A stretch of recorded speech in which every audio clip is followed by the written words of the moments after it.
दोस्तों, 144 साल के बाद आया है ये महाकुंभ का मेला। आस्था का महासागर, करोड़ों लोगों की भीड़, लाखों की आहटें और सैकड़ों कहानियां। इस महासंगम में एक ऐसी घटना घटने वाली थी जिसने एक सख्त और निडर महिला पुलिस अधिकारी के दिल को झकझोर कर रख दिया। एसपी दामिनी, जो अपनी ईमानदारी और कर्तव्य निष्ठा के लिए जानी जाती थीं, महाकुंभ मेले की सुरक्षा की जिम्मेदारी संभाल रही थीं। पुलिस बल को मेले के दौरान सुरक्षा सुनिश्चित करनी थी ताकि कोई अप्रिय घटना न घटे। एसपी मैडम महाकुंभ मेले में ड्यूटी कर रही थी। वहीं पर उन्हें अपनी मरी हुई मां भीख मांगती हुई दिखाई दी। क्या है इस घटना के पीछे का रहस्य जो खोखले रिश्तेदारों की काली सोच का पर्दाफाश करती है? इस घटना की शुरुआत होती है बिहार के एक बहुत छोटे से शहर में रहने वाले मां और बेटी से। मां का नाम था सुमित्रा देवी। उनकी 8 वर्ष की बेटी दामिनी पढ़ाई लिखाई करने में बहुत अच्छी थी, लेकिन उनके पिता का महामारी में देहांत हो चुका था, जिसके बाद सुमित्रा अपनी बेटी को पढ़ा लिखा कर बड़ा कर रही थी। लेकिन उनके परिवार में अक्सर पारिवारिक जमीन को लेकर विवाद हो रहा था, क्योंकि सुमित्रा के पति के मरने के बाद वह चाहती थी कि उनके हिस्से की जमीन उसे मिल जाए ताकि वह अपनी बेटा बेटी दामिनी का पालन पोषण अच्छी तरह से कर पाए, उसे अच्छे स्कूल में पढ़ा पाए, बड़े होकर उसे बड़ी ऑफिसर बना पाए। लेकिन दामिनी के बड़े पापा उसकी मां को जमीन का एक टुकड़ा भी नहीं देना चाहते थे। उसके पिता के मर जाने के बाद उनका ईमान डोल चुका था। वे पूरा हिस्सा खुद हड़पना चाहते थे। वे इंसानियत को तार तार कर चुके थे और रिश्तेदारी का भी गला घोंट चुके थे। वे सारा माल खुद ही प्राप्त करना चाहते थे। इसलिए उन्होंने सुमित्रा को आरआई सेफ देने से भी मना कर दिया। इधर सुमित्रा सिलाई मशीन का काम करती थी और अपनी बेटी को पढ़ा लिखाकर बड़ा कर रही थी। जब दामिनी 7वीं कक्षा में पढ़ रही थी तब घर वालों का कहना था कि बेटी को पढ़ा लिखाकर क्या करोगे इसकी, कि जल्दी से शादी कराओ और चूल्हा चोखा सिखाओ। ये पढ़ाई लिखाई इसके आगे काम नहीं आने वाली। लेकिन सुमित्रा यह बात जानती थी कि अब उसकी बेटी दामिनी ही उसे समाज में सम्मान दिला सकती है। उसके पिता की मृत्यु हो जाने के बाद उन मां बेटियों को किसी ने नहीं पूछा। अगर दामिनी एक बड़ा पद ग्रहण करे तो सब लोग की बोलती बंद हो जाएगी। इसीलिए हर हाल में सुमित्रा ने अपनी बेटी दामिनी की पढ़ाई जारी रखी। जब वह कक्षा को अच्छे के साथ उत्तीर्ण कराई तो बारीक ही उसे नजदीक के लखनऊ शहर भेजने की, क्योंकि वहां पर एक बहुत अच्छी यूनिवर्सिटी से उसे स्कॉलरशिप मिल रही थी। लेकिन फिर समाज की बेड़ियों ने दामिनी को जकड़ा और शहर से बाहर जाने के लिए बहुत रोका गया। लेकिन सुमित्रा ने सारी मुसीबतों का सामना किया और अपनी बेटी को अपने दम पर लखनऊ के एक बड़े कॉलेज में दाखिला दिलवा दिया। गांव शहर के सभी लोग हैरान थे, क्योंकि उस छोटे से शहर की कोई भी लड़की इतना आगे नहीं पहुंच पाई थी जितना दामिनी पहुंचने वाली थी। इसलिए सभी शहर के लोग उसे रोकना चाहते थे, उसकी टांग खींचना चाहते थे। यहां तक कि दामिनी के बड़े पापा भी नहीं चाहते थे कि वह जीवन में कुछ करके दिखाएं। इसी बीच अक्सर जमीन को लेकर विवाद चलता रहता था। सुमित्रा अपने हक की मांग करती थी, लेकिन दामिनी के बड़े पापा कभी भी उसे थोड़ा हिस्सा भी देने को तैयार नहीं होते थे। वे उसे डराकर धमकाकर जलील करके घर से बाहर निकाल देते थे। लेकिन अब धीरे धीरे दामिनी बड़ी हो रही थी। उसे भी इन सब चीजों की समझ हो रही थी। वह भी अपने पिता का हक हासिल करना चाहती थी, लेकिन रिश्तों की जंजीरों ने उसे बांध रखा था। एक दिन दामिनी की मां सुमित्रा ने उससे कहा कि 1 से 2 महीने हो गए, तुम घर नहीं आई, मुझे तुमसे मिलना है। दामिनी ने जवाब दिया कि अभी मेरी भरपूर तैयारी चल रही है। मैं PSSSC एग्जाम की तैयारी कर रही हूं ताकि रीका का पता लेता आओ हो, आगे चलकर एक बड़ी SP ऑफिसर बन जाऊं और तुम्हारा नाम रोशन कर सकूं।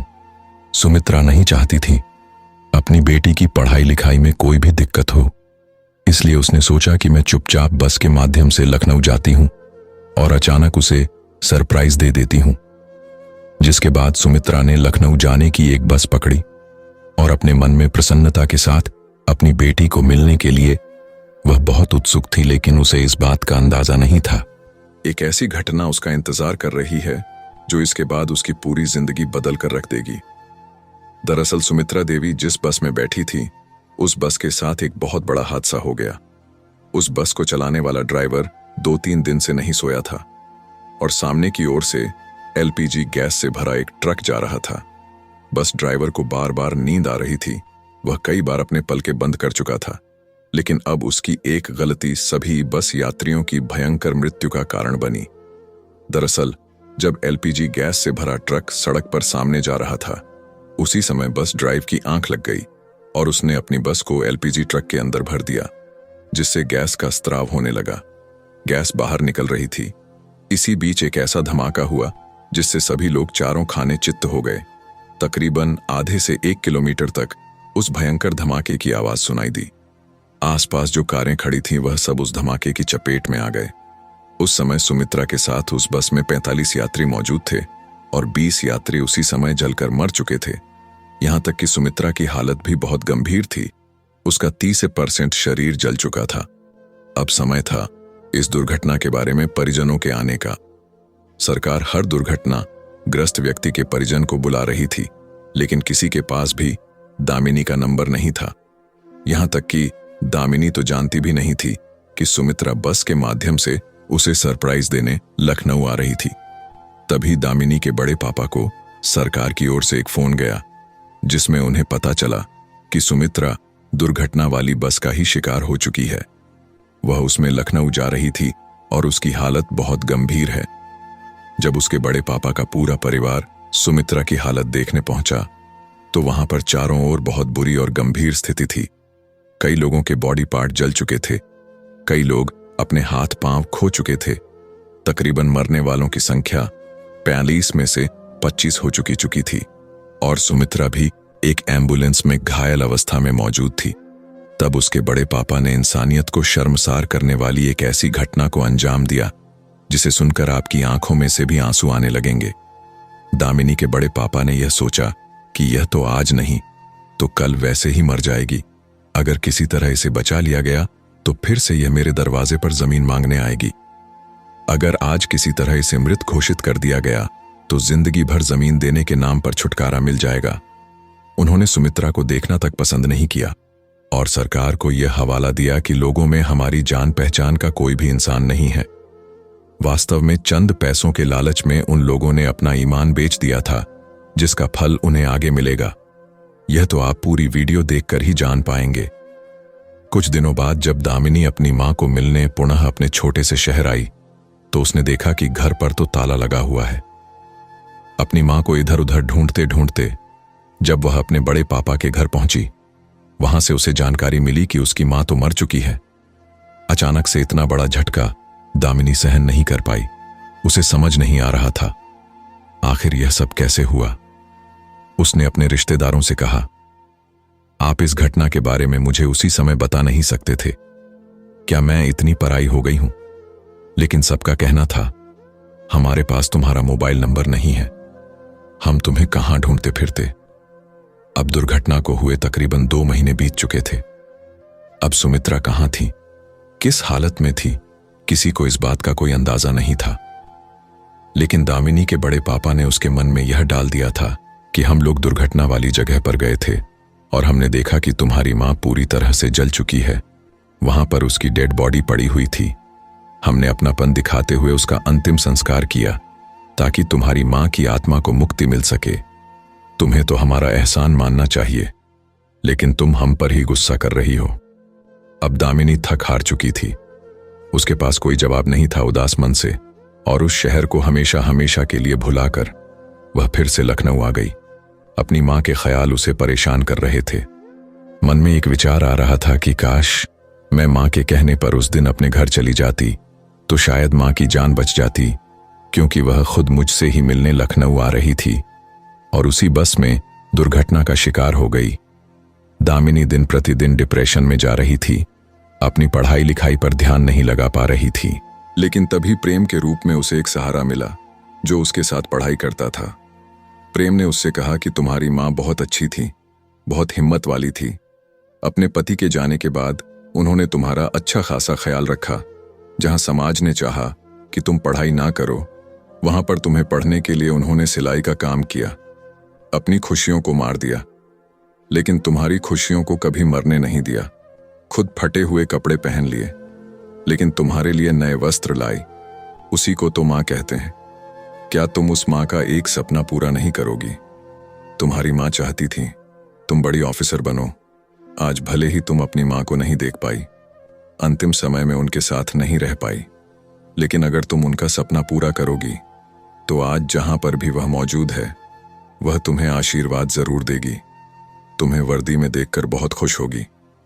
प्रेम की उत्साह बढ़ाने वाली इन बातों से दामिनी के अंदर फिर से चिंगारी उठी। वह समझ चुकी थी कि अब जिंदगी में उसे क्या करना है। उसे अपनी मां का सपना पूरा करना है। वह लखनऊ में पढ़ रही थी, साथ में यूपीएस एसएससी एग्जाम की तैयारी करने लगी। वह रात दिन एक करके पढ़ाई लिखाई कर रही थी। कभी कभी मन में पुरानी यादें आती थीं जो उसे भटकाती थीं, लेकिन उसका लक्ष्य अब बहुत मजबूत था। वह किसी भी हाल में नहीं झुकने वाली थी। वह कुछ बड़ा करने वाली थी। उसने हर संभव प्रयास किया, अपनी एड़ी से लेकर छोटी तक का जोर लगा दिया और यूपीएस एसएससी एग्जाम को हर हाल में पास करने के लिए ताबड़तोड़ मेहनत करी। और जब यूपीएस एसएससी परीक्षा का रिजल्ट आया तो पूरे देश भर में उसने काफी ठीक ठाक रैंक हासिल करी।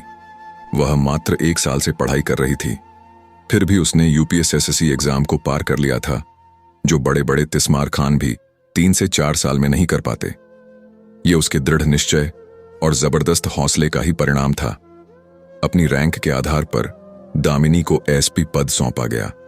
अब उसके पास पावर थी, गाड़ी थी उसके पास, वह सब कुछ था जो उसे समाज में सम्मान दिला सकता था। लेकिन कमी थी एक मां की, जो उस दुर्घटना में मारी जा चुकी थी। उसे अपने रिश्तेदारों पर तरस आता था। उन्होंने बचपन में जो कुछ भी किया हो, लेकिन उन्होंने उसकी मां का सही समय पर अंतिम संस्कार किया। उसके मन को यह बात हमेशा तसल्ली देती थी।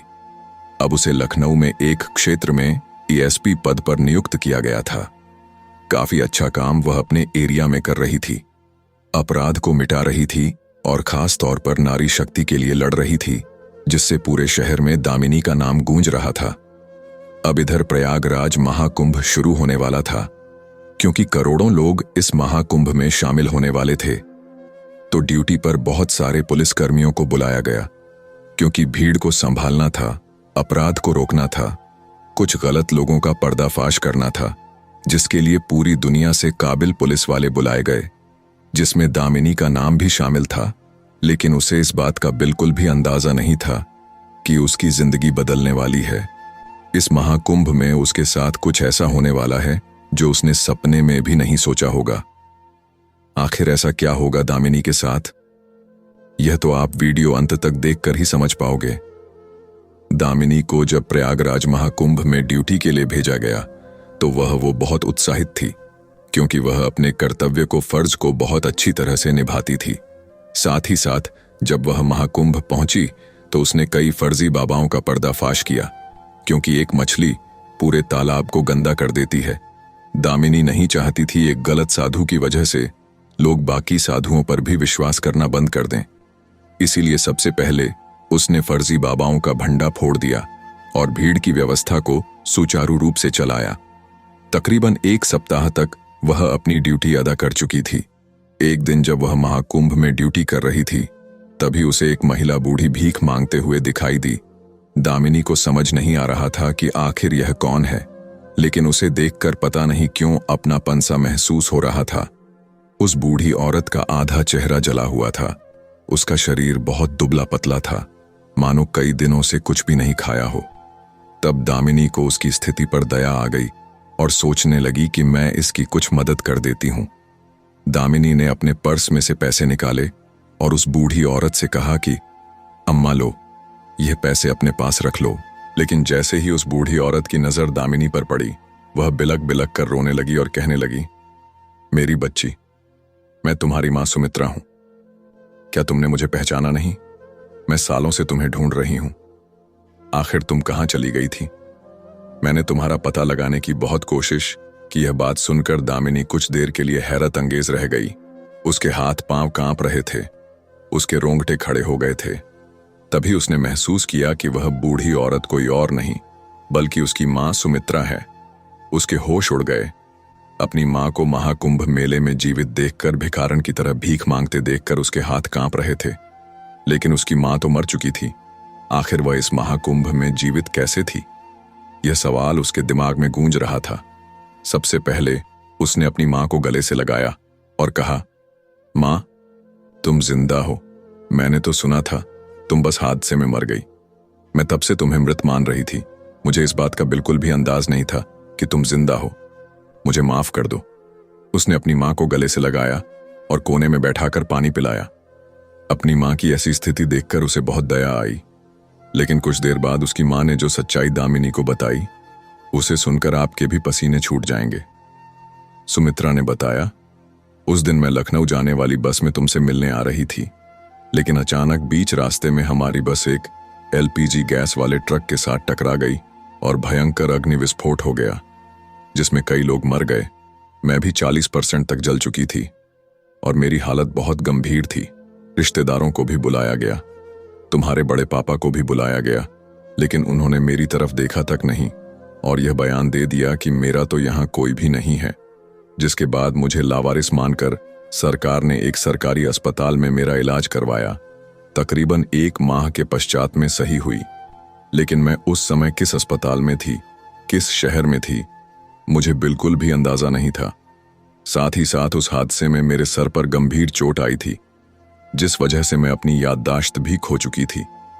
मैं इधर उधर भटक रही थी, दर दर की ठोकरें खा रही थी। मेरा कोई अपना नहीं था। तब कुछ लोगों ने मुझे उस शहर के एक वृद्धाश्रम छोड़ दिया, लेकिन कुछ दिनों बाद मैं वहां से भी भाग आई और आज इस प्रयागराज महाकुंभ में भिखरण के रूप में भीख मांग रही हूं। लेकिन जब मैंने तुम्हारा चेहरा देखा तो मुझे अपना सारा पुराना समय याद आ गया। मेरी बेटी, तुम्हें देखकर मेरी याददाश्त वापस आ गई। तुम मेरे लिए बहुत भाग्यशाली हो। अब एसपी मैडम को बहुत भयंकर गुस्सा आ रहा था, क्योंकि उसके बड़े पापा ने जो उसे कहा था कि उन्होंने अपने हाथों से तुम्हारी मां का अंतिम संस्कार किया, वास्तव में वह बात झूठी थी। वह केवल जमीन हड़पने के लिए यह सारा ड्रामा रच रहे थे। जिसके बाद उसने अपनी मां को नहलाया, धुलाया, अपने साथ सरकारी जीप में बिठाया। उसी समय छुट्टी लेकर बिहार अपने गांव पहुंची और वहां पर अपने बड़े पापा को 2 थप्पड़ मारकर दामिनी ने उन्हें धूल चटा दी।